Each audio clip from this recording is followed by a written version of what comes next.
इस कहानी के लेखक हैं संजय कांबले। रात के लगभग 8 बज चुके होंगे। दौड़ते हुए कदमों से पोस्टमार्टम करने वाली मारुति राव पोस्टमार्टम कमरे की ओर चलने लगे। बहुत सालों का पोस्टमार्टम का अनुभव ही उनकी पहचान थी। कभी कभी कुछ शव ऐसे होते थे जो पुलिस भी नहीं देख पाती थी। ऐसे शवों का पोस्टमार्टम मारुति राव बिना हिचकिचाहट करते थे। बारिश के पानी से भीग के फूला हुआ शव हो या कई दिनों का सड़ा हुआ शव हो, मारुति राव बिना डरे उन शवों का पोस्टमार्टम करते थे। उनके इस साहस की वजह से उनके सारे सहकर्मचारी उनकी बहुत तारीफ करते थे। इसी खासियत की वजह से अस्पताल के सीनियर डॉक्टर सावंत के साथ उनकी अच्छी दोस्ती थी। चलते चलते मारुति राव के दिमाग में कल रात की सावंत साहब के साथ की हुई बात घूम रही थी।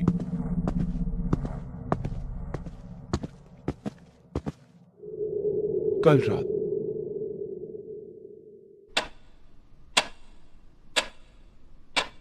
लगभग 11 बजे थे। मारुति राव अपने सोफे पर बैठे हुए थे। अचानक फोन की घंटी बजी।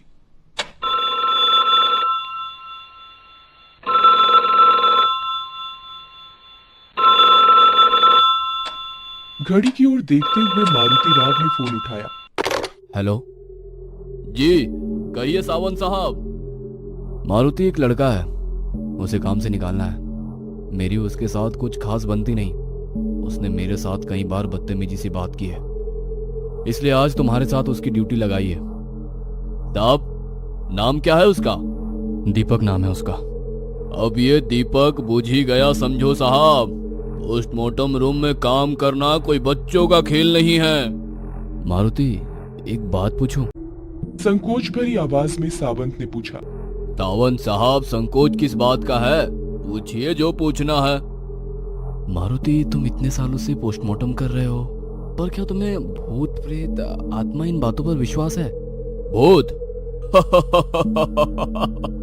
साहब, ये सब मनगढ़ंत कहानियां है। मुझे ऐसे मनगढ़ंत कहानियों पर विश्वास नहीं है। बहुत ही आत्मविश्वास के साथ मारुति राव ने जवाब दिया। और बताइए साहब, आप वापस कब लौट रहे हो? अभी भी मुंबई में ही हूँ, कल तक पहुंचूंगा। मुंबई से करीब 8 घंटों का सफर है। और एक बात मारुति, वो लड़का यानी दीपक की एक खासियत है। खासियत? कौन सी खासियत? अभी थोड़ा व्यस्त हूँ, वैसे भी कल आने वाला हूँ, तो मिल के बात करते हैं। कल की वो बात याद करके मारुति राव मन ही मन मुस्कुरा रहे थे। आज फिर सावंत साहब ने एक जिम्मेदारी मुझे सौंप दी। जिन लोगों को काम से निकालना होता है, उन लोगों की ड्यूटी सावंत साहब मेरे साथ पोस्टमार्टम कमरे में लगाते हैं। यानी कि वो खुद काम छोड़ देते हैं, उन्हें निकालने की नौबत ही नहीं आती है। चलते चलते मारुति राव पोस्टमार्टम कमरे के पास पहुंच गए। वहां 24-25 साल का एक लड़का खड़ा था। सामने टेबल पर सफेद कपड़े के नीचे एक शव भी था। नाम क्या है तुम्हारा? सर दीपक। दीपक, पोस्टमार्टम करते हुए बुझ मत जाना दीपक। मारुति राव ने अपनी पोशाक पहनी और दीपक से कहा। डर लग रहा हो तो अभी बताओ, यहाँ कई लोग चक्कर खाकर गिर चुके हैं। मारुति राव ने शव से सफेद कपड़ा हटाते हुए कहा। लगभग 25 साल उम्र होगी इसकी। सिर पूरी तरह कुचला गया है, शायद किसी बड़े पत्थर से खून किया है। शव की अवस्था देख दीपक ने आंखें बंद कर ली। इतने में ही डर गए? सिर्फ सिर तो फटा है। पोस्टमार्टम में तो शरीर के सारे अंग निकालने पड़ते हैं, तब क्या करोगे? मारुति राव की बात दीपक को बुरी लगी। उसने हिम्मत करते हुए शव की ओर देखा और कहा। इसका खून नहीं हुआ है। काम पे जाते वक्त गाड़ी फिसल गई होगी और तभी किसी भारी गाड़ी के नीचे उसका सर कुचल गया होगा, इसलिए चेहरा भी पहचान नहीं सकते। अरे वाह, बहुत ही हिम्मत वाले हो। देखते ही निष्कर्ष निकालने लगे। बिना कुछ कहे दीपक शांति से खड़ा होकर देखता रहा। मारुति राव ने टेबल के पास रखे सर्जिकल ब्लेड को उठाया और दीपक की ओर देखते हुए कहा। इतना डरे हुए क्यों लग रहे हो? पोस्टमार्टम तो इसका हो रहा है और दर्द तुम्हें क्यों हो रहा है?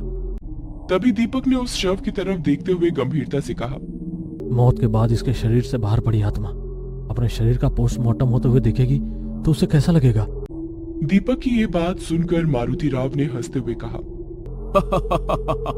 आत्मा, भूत प्रेत आत्मा, ये सब मनगढ़ंत कहानियां हैं।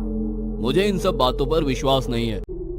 दीपक चुपचाप खड़ा रहा और गंभीरता से बोला, मनगढ़ंत कहानियां? माफ कीजिए सर, पर जब तक हम देखते नहीं हम विश्वास नहीं करते, और हम विश्वास करें या ना करें इन्हें फर्क नहीं पड़ता। दीपक का अस्वस्थ चेहरा देखकर मारुति राव ने आत्मविश्वास से कहा, अपना ये पोस्टमार्टम का काम देखकर खुद भूत प्रेत आत्मा हमसे डरते हैं। हो क्यों डरे भला? उन्हें किस बात का डर? जख्म दर्द तो उन्हें होता ही नहीं है।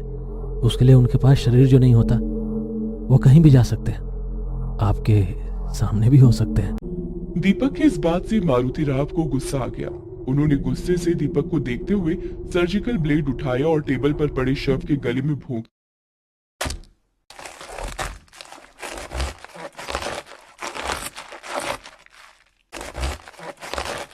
ये सब नजारा देखकर दीपक की आंखें फटी की फटी रह गईं। उसके चेहरे का रंग ही उड़ गया।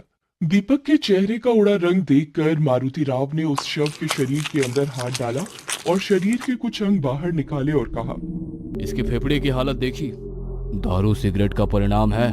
अपनी तिरछी नजर से दीपक की जेब से ऊपर निकली सिगरेट के पैकेट को देखते हुए मारुति राव ने कहा, तुम्हारे फेफड़ों का भी यही हाल होगा। लगे हाथ उनकी भी जांच करे क्या? मुस्कुराते हुए उन्होंने कहा, पर दीपक बिना कुछ कहे चुपचाप खड़ा रहा। मारुति राव ने थोड़ा थोड़ा करते हुए पूरा शरीर चीर दिया। आवश्यक अंगों के सैंपल ले लिए। एक हथौड़े से उन्होंने खोपड़ी को अलग किया जैसे कि कोई ढक्कन खोला हो। दीपक भावना शून्य चेहरे से उस शव की ओर देखता रहा। उसके चेहरे को देखते हुए मारुति राव मन में कहने लगे, लड़का बहुत निडर है। चीर फाड़ किए हुए शव को वापस सिल दिया और कहा, दूसरी शव का पोस्टमार्टम भी मैं ही करूंगा। आज तुम बस देखने का काम करो। पोस्टमार्टम किए हुए शव को ढक दिया। वहीं उनकी नजर बाजू में सफेद कपड़े से ढके हुए दूसरे शव पर पड़ी। थोड़ी देर पहले ही वो शव वहां रखा था। शव के बाजू में पैड पर शव का नाम लिखा था। नाम पढ़कर मारुति राव की आंखें फटी की फटी रह गईं और दीपक की ओर डर भरी आंखों से देखने लगे। दीपक निडर जैसा खड़ा था। क्या सचमुच दीपक निडर था या वो निडर होने का नाटक कर रहा था? मारुति राव कुछ समझ नहीं पा रहे थे। मारुति राव ने टेबल पर रखे पैड को उठाया और उस पर लिखी जानकारी पढ़ ली और शव पर रखे सफेद कपड़े को हटाया और उनके हाथ से पैड फिसल कर नीचे गिर गया। इतनी देर आत्मविश्वास दिखाने वाले मारुति राव के चेहरे का रंग उड़ गया था। वो झट से टेबल से दूर हो गए। उनके चेहरे पर अजीब सा डर था। दीपक उनकी ये हालत देखते हुए उनके पास गए और कहा, डर गए? मारुति राव को खुद की आंखों पर विश्वास नहीं हो रहा था। डर से भरी हुई उनकी आंखें उस शव को देख रही थी। दीपक ने शांति से उनके कंधे पर हाथ रखा और कहा, भूत प्रेत आत्मा इन सब की एक अलग दुनिया होती है, पर आप जैसे कुछ लोग इस अदृश्य शक्ति को नकारते हैं। आपके नकारने से उनका अस्तित्व और ये सत्य नहीं बदलता। मारुति राव एकदम चुपचाप एक मानसिक सदमे में थे। कहीं ये सपना तो नहीं? नहीं, ये तो सच है। उनकी आंखें फटी की फटी थीं, जैसे उन्हें सांप सूंघ गया हो।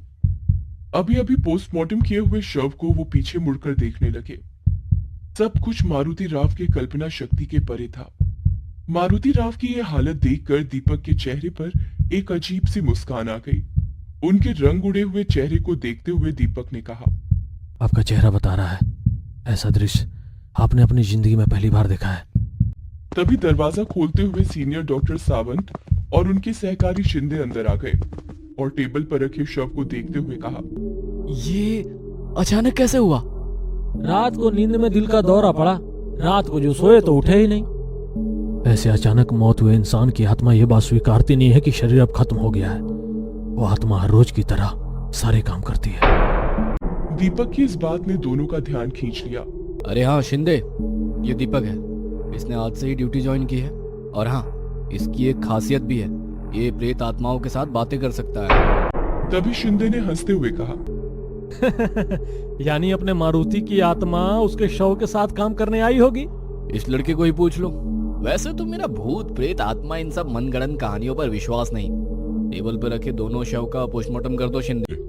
तभी दीपक ने टेबल पर रखे मारुति राव के शव का चेहरा ढक दिया और सावंत साहब के पीछे आधी खुली खिड़की की ओर देखते हुए कहा, मारुति राव भी इन मनगढ़ंत कहानियों पर कहाँ विश्वास करते थे। दीपक की ये बात सुनकर सावंत साहब सुन्न हो गए।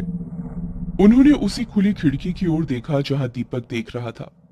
तभी एक ठंडी हवा का झोंका खिड़की से अंदर आया।